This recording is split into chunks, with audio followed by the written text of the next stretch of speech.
Hello. This will be a short video about the past of the verb to be in Greek. And I say the past because the verb to be has a peculiarity.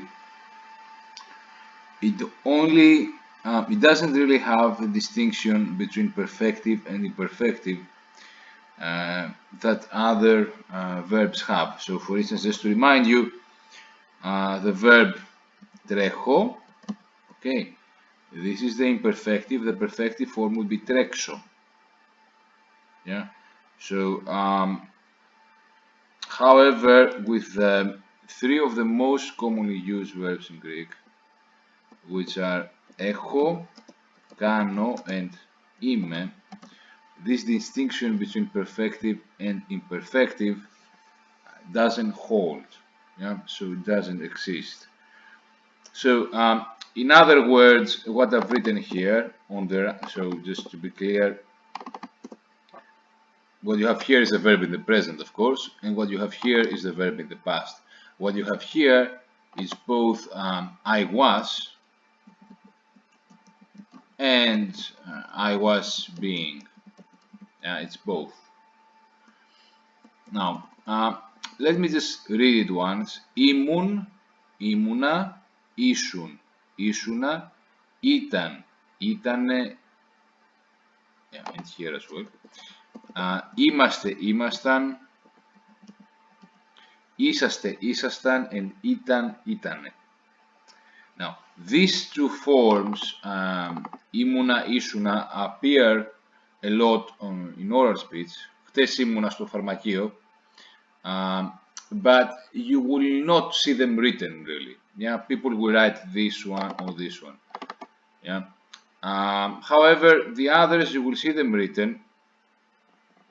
So ήταν and ήτανε, you will see both of them written. And now I think about these two forms, είμαστε and είσαστε with ita. I don't think I've ever used these ones. I always use this one, ήμασταν and ήσασταν.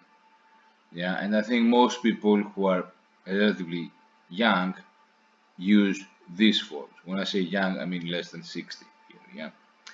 Yeah. And the reason should be obvious.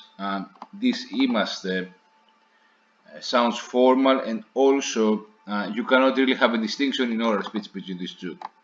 However, you might see this one written. Yeah. So this is unfortunately something that happens a lot in Greek. There is a written distinction that doesn't translate in the oral speech. Yeah. You have this here. So these two words are written differently, reflecting a difference in the pronunciation in the long past, but now they're pronounced the same. So you just have to remember that this ita, this long vowel here, it used to be a long vowel in ancient Greek, this ita, means that it's a past tense. Yeah. That's how you would recognize, how you distinguish between this είμαστε and this είμαστε. Yeah? And notice also that similarly to the present, the singular of the third person and the plural of the third person are the same. Okay, in the same way that when I say he is and they are is the same, it's είναι. In the same way, he was and they were are the same. And last thing I would like you to notice is that there is a vowel, a consonant that helps you distinguish. Yeah, here. These consonants here somehow help you distinguish between.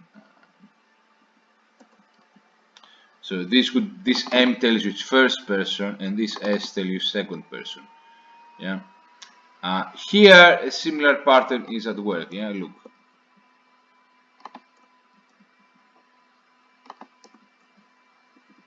It's the same thing. Yeah. So let me just write some phrases quickly in the present, and you try and see if you can translate them, if you can rephrase them in the past. So, ο Κώστας είναι ψηλός, Κώστας is tall,